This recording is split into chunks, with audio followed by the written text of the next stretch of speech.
स्वागत है आपका अपने यूट्यूब चैनल सौर्य अकेडमी पे। तो फ्रेंड्स, हमने एक सीरीज शुरू की थी जो टेस्ट सीरीज थी उत्तराखंड के जो जीके है उसकी हमने सीरीज शुरू की थी। इसका तीसरा पार्ट होने वाला है। तो चलिए फ्रेंड्स शुरू करते हैं। आज का पहला क्वेश्चन है, उत्तराखंड से एवरेस्ट पर चढ़ने वाले प्रथम व्यक्ति कौन थे।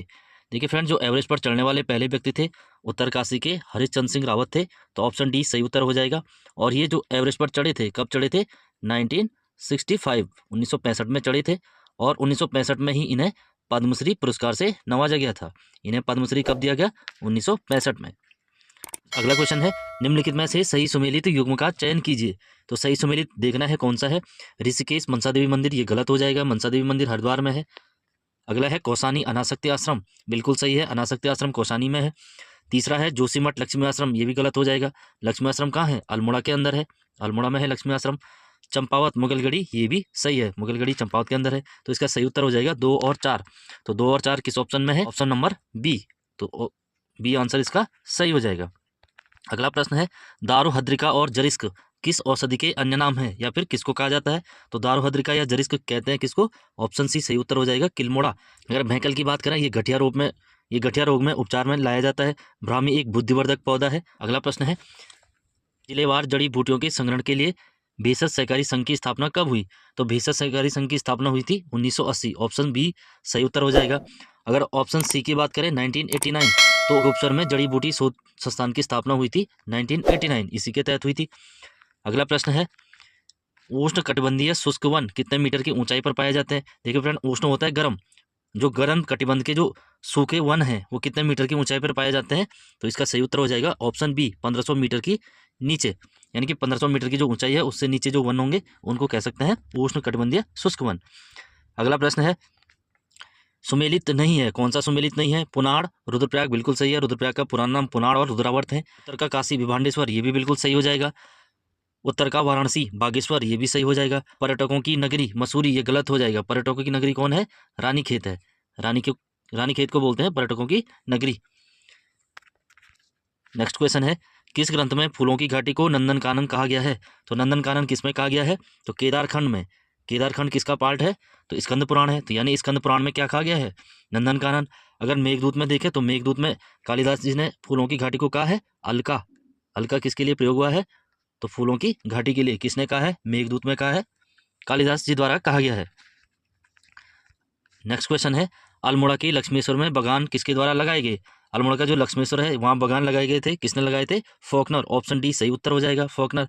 अगर मिस्टर जोन्स के बागान देखें तो इनके कहाँ हैं? इनके हैं भीमताल में। भीमताल में बागान किसने लगाए? तो मिस्टर जोन्स। व्हीलर के कहाँ है? घोड़ाखाल में। घोड़ाखाल में बागान किसने लगाए? तो व्हीलर है। मिस्टर डेरियाज, डेरियाज ने कहाँ लगाए? तो रामगढ़ में। रामगढ़ में बागान किसके हैं? तो डेरियाज के हैं। न्यूटन और मुल्यन के भोवाली में है। ये सब आपको पता होना चाहिए। नेक्स्ट क्वेश्चन है, नंदा देवी स्मृति वन की स्थापना किसने की? तो जो नंदा देवी स्मृति वन है उसकी स्थापना की थी किसने? कल्याण सिंह रावत। ऑप्शन ए सही उत्तर हो जाएगा, कल्याण सिंह रावत।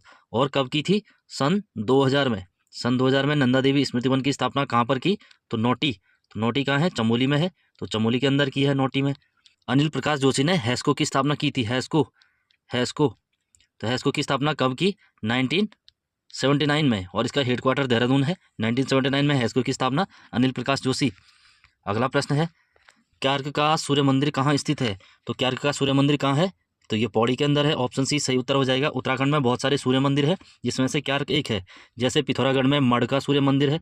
मढ़ का सूर्य मंदिर पिथौरागढ़ में। चमोली में है कुलसारी का सूर्य मंदिर।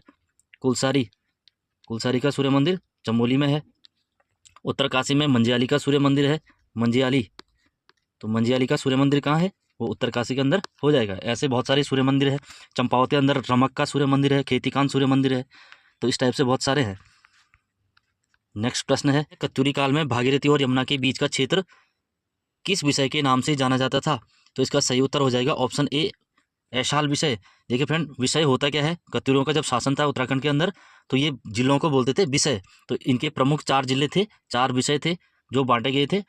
ऐशाल, कार्तिकेयपुर, अंतराल और टंकणपुर।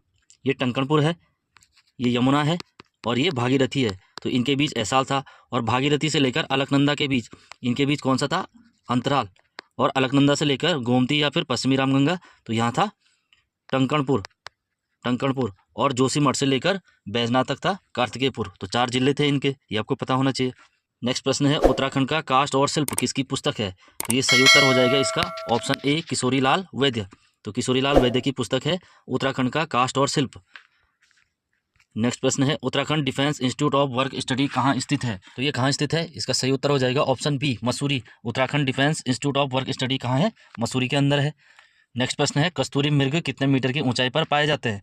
तो कस्तूरी मृग ऊंचाई पर पाए जाते हैं 3600 से लेकर 4400 मीटर की ऊंचाई पर। उत्तराखंड का राजकीय पशु है और इसका वैज्ञानिक नाम है मस्कस क्राइसोगस्टर। अगर देखें 2500 से 5000 मीटर की ऊंचाई पर तो ये पाया जाता है मोनाल। मोनाल, जिसका वैज्ञानिक नाम लोफोफोरस इनपिजेनस है। उत्तराखंड का राजकीय पक्षी है मोनाल। 1500 से 4000 मीटर की ऊंचाई पर पाए जाते हैं बुरांस। राजकीय वृक्ष बुरांस है रोडोडेंड्रॉन आर्बोरियम। तो ये पाया जाता है 1500 से 4000 मीटर की ऊंचाई पर। और 4800 से 6000 मीटर की ऊंचाई पर पाया जाता है ब्रह्मकमल। ब्रह्मकमल, तो ब्रह्मकमल पाया जाता है 4800 से 6000 मीटर की ऊंचाई पर। उत्तराखंड का राजकीय पुष्प है ब्रह्मकमल। नेक्स्ट प्रश्न है, बटरफ्लाई ऑफ कुमाऊं किसकी पुस्तक है? तो ये सही उत्तर हो जाएगा ऑप्शन बी, हैनिंगटन। ये हैनिंगटन की पुस्तक है। अगर मर्फी की पुस्तक की बात करें तो मर्फी की एक पुस्तक है नैनीताल और कुमाऊं। नैनीताल और कुमाऊं किसकी पुस्तक है? तो ये मर्फी की है, C मर्फी की, नैनीताल और कुमाऊं। ओसमोस्टन की पुस्तक है फॉरेस्ट फ्लोरा ऑफ कुमाऊं।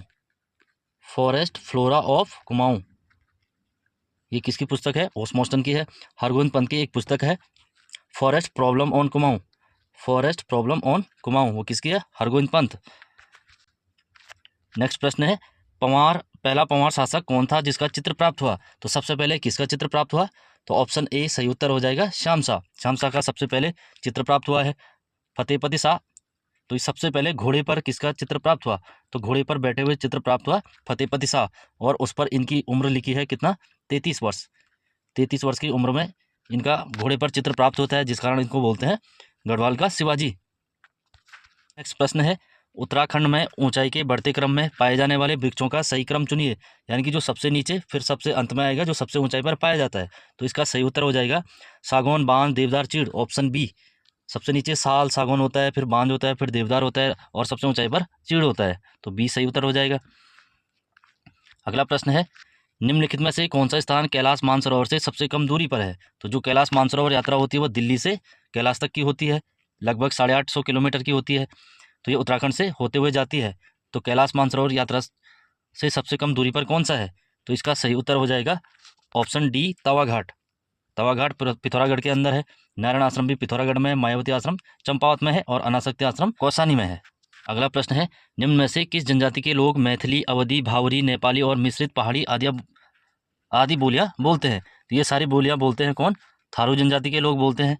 तो ऑप्शन ए सही उत्तर हो जाएगा थारू। और राज्य की अगर भाषा देखें तो राज्य की भाषा कौन सी है? राज्य की भाषा का नाम है रोम्बा। क्वेश्चन आता है रोम्बा किसकी भाषा है? तो राज्य की है। अगला प्रश्न है, उत्तराखंड की अर्थव्यवस्था में वर्ष 2021-22 में तृतीय क्षेत्र का योगदान प्रचलित कीमतों पर कितना प्रतिशत है? तो 2021-22 की बात हो रही है। देखिए फ्रेंड, उत्तराखंड की अर्थव्यवस्था में सबसे बड़ा योगदान है द्वितीय क्षेत्र का, जो दूसरा क्षेत्र है उसका है, जबकि देश में किसका है? तीसरा है। तो इसलिए ये पूछ रहा है कि तृतीय क्षेत्र का योगदान कितना है। तो तृतीय क्षेत्र का है ऑप्शन ए 42.92, और दूसरे क्षेत्र का ये है 44.98। ये सेकंड का है, ये सेकंड का है, और प्राथमिक क्षेत्र का है 12.11। तो इसका सही उत्तर हो जाएगा ऑप्शन ए 42.92। तो फ्रेंड्स, ये थे आज के टेस्ट सीरीज के क्वेश्चन। इसको कंटिन्यू रखेंगे। तो तब तक लाइक, शेयर, कमेंट जो भी करना है कर लीजिए। शेयर करोगे तो और अच्छा होगा। Thank you for watching.